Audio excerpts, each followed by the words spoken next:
Shout out to TLP Sports Club, baby. BWB is hard. Shout out BWB. BWB, bandwagon buffs. BWB, baby. Shout out to bandwagon buffs. Shout out to TLP Sports, man. Let's go. TLP Sports, man.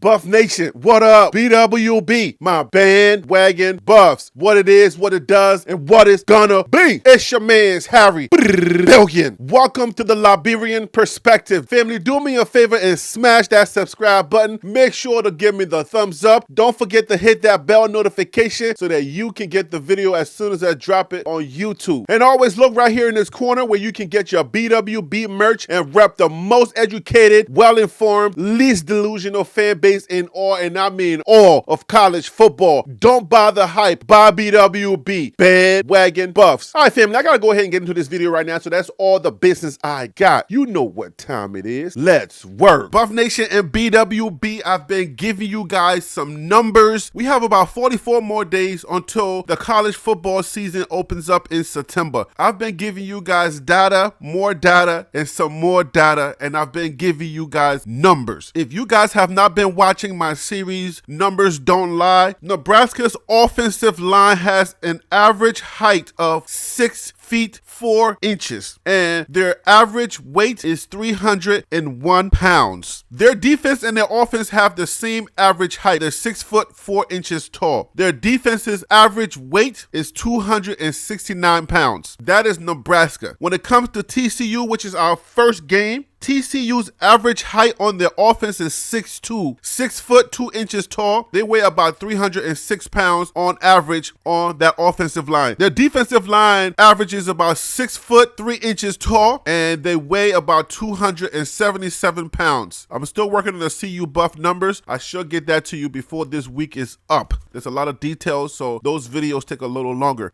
And then the most recent video, the state of the quarterback's position. The quarterbacks, how many passing yards they had, how many interceptions, and all of that. I've been giving you guys a lot of numbers. So in today's video, I want to stay in that same vein. I want to give you the Colorado football 2023 state of the position. These are going to be the running backs. A lot of us don't know the intricate details. Let's go into the running backs room and get some more intricate details, and then I'll be out of your way. All right, so without further ado, we are going to the Colorado Buffaloes wire.usatoday.com. Tony Casolo wrote this article, so shout out to Tony Casolo. Tony, what's up, man? Hope all is well. All right, so let's go ahead and dig into this article. All right, so you see it right there. The title says Colorado Football 2023 State of the Position, the running backs. Tony says the Colorado Buffaloes passing offense is getting a lot of love heading into the 2023 season. Quarterback Shedeur Sanders earned rave reviews for his play during spring ball, and the wave of talented wide receivers have been social media darlings during off-season workouts. So Colorado will be a pass-first team next season, right? As the great Lee Corso often says, not so fast, my friend. Offensive coordinator Sean Lewis mentioned his Badger blood as a way of reminding the country that the Buffaloes are going to run the ball early and often. Below is a breakdown of what Colorado's running back room looks like with fall camp just weeks away. Number 1 on our projected depth chart is Alton McCaskill IV. 2021 statistics at Houston. He missed 2022 due to injury. 189 carries for 961 yards. 20 receptions for 113 yards and 18 total touchdowns. Number 2 on our list is Anthony Hankerson. 2022 statistics at Colorado. 68 carries for 274 yards, 5 receptions for 24 yards and 3 touchdowns. We all know that was the 1-11 team, so those numbers weren't going to be that high anyway. They went 1-11 for a reason. Number 3 on our list is Kavosiey Smoke. Kavosiey had 58 carries for 277 yards, 3 receptions for 30 yards, 1 rushing touchdown. Number 4 on our list is Savion Wilkinson. 2022 statistics at Jackson State. 226 carries for 1,100 267 yards, 21 receptions for 160 yards, and 10 total touchdowns. Number 5 is Dylan Edwards. 2022 season at Derby High School in Kansas. 203 carries for 1,900 yards, 15 receptions for 277 yards, 14 total touchdowns. And Tony has the breakdown just like he did in the quarterback information. What an embarrassment of riches the Buffaloes have at running back. I believe that Alton McCaskill IV will gain the starting job during fall camp after rediscovering the game that made him such a dangerous option as a freshman at Houston. I'm not ready to count out last year's breakout player, Anthony Hankerson. Hankerson showed toughness and a willingness to put his head into opposing players when he runs, and I see him being the first option in short yardage situations. Smoke, Wilkerson, and Edwards each bring a different element that will be utilized in 2023. Smoke is a bigger back who has good speed when he hits the second level. Wilkerson also has good size and showed the ability to catch the ball out of the backfield during his first time at Jackson State. Edwards is lightning in a bottle with his great speed. He'll likely get opportunities to make plays on offense and special teams as a returner. Plus, walk-on Charlie Offerdale could see some playing time as well if he continues his rise. Star player, Alton McCaskill IV. It's hard to identify a single star in the running back room as I see everyone contributing to the rushing attack next season. If I had to pick one, it would be McCaskill. Coming off a torn ACL that he suffered last year, McCaskill was a great late addition to the Buffalo's running back room. When you put on his highlight tape, you see a back who can change a game in a single carry. McCaskill, who possesses a smooth running style and a 6'1", 215-pound frame, can run around or through you while also showing great hands in the passing game. Position pipeline. Dylan Edwards is the future at the position for the Buffaloes. He flipped his commitment from Notre Dame to Colorado in December to play for head coach Deion Sanders and brings big play ability to the position. Listed at 5'9" and 165 pounds, Edwards owns great acceleration and top-end speed. He was able to enroll in January and participated in spring practices, accelerating his transition from high school to college. So if you are a BWB, if you are new to football, which a lot of constituents are, most people that are part of this community are not necessarily football or college football constituents or college football fans. Most people are Coach Prime fans. They're here to either see him win, or some people are here to just see what happens, and a whole handful of people want to see him lose. Either way, there's a lot of people here that are not football people. Let me give you a little bit of a breakdown so you can understand why all of this information matters. Why do I highlight these things that I highlight? TLP Sports Club is an information channel for the Coach Prime tenure at CU, or University of Colorado. And if you don't know, it is CU, so if you're still wondering, if you have not gone to my channel and watched those videos that I put up on information about why it's CU and why it's not UC, if it's the University of Colorado, in 1924/1925, they had the same unique acronym with a California school, or the University of California, okay? So they decided to just make the change so that they don't get the confusion, because everybody needs an identity. They made the change, but please make sure, as the fans will point out to you, it's not Colorado University, it's the University of Colorado. Just a little bit of history for a lot of you who may be new to this whole process. A lot of the BWBs who've been riding with this channel from day one, you guys already know this information, but I wanted to just throw that in there. But what I want to do is I want to tell you a little bit more about why the running game is important, especially if you are one of the constituents who are not necessarily familiar with football. Because once the season starts, this stuff is going to go really fast. A lot of things are going to start going really fast. The commentators are going to be doing their job. There's going to be information everywhere. Just make sure to come back to this channel. I'm going to be breaking stuff down. But the reason that the run game is important is, I would say, is because of the passing game. The run game is very important to help the pass game. When you're talking about Power 5, everything is fast. They're going to be playing fast. They're going to be bigger. They're going to play much faster. They're going to hit much harder. A lot of those coaches are going to be looking to run up the scores. They're going to pass that ball on you like crazy. Now, the great thing about the run is when you establish the run early on in any game, it makes the pass game so much easier. And who do we have waiting in the wings? Shador's arm and his accuracy. So think about it. You start running, you get one of these running backs and you get them going. Whether it's Dylan Edwards or McCaskill or Offerdale, you start confusing that defense defense early on. The run, they start losing faith. They start arguing with each other. The run is coming over here. Next thing you know, McCaskill's running down the field. He's getting 15, 20 yards down the field. Dylan Edwards comes in and he's running all over the place. Once you start to put that little bit of a doubt in the head of the defense, guess what opens up? The pass game. Shedeur is ready to now start slinging that ball down the field and start connecting with either Travis Hunter, Jimmy Horn Jr., all of the other receivers that we have. So I like the scheme. I like the fact that they want to establish the run because I know who we have as a quarterback. I trust Shedeur. CU football is going to be very fun football to watch. If you guys go back 2022, watch the Georgia versus Kent State game. Do yourself a favor and just go watch that highlight game.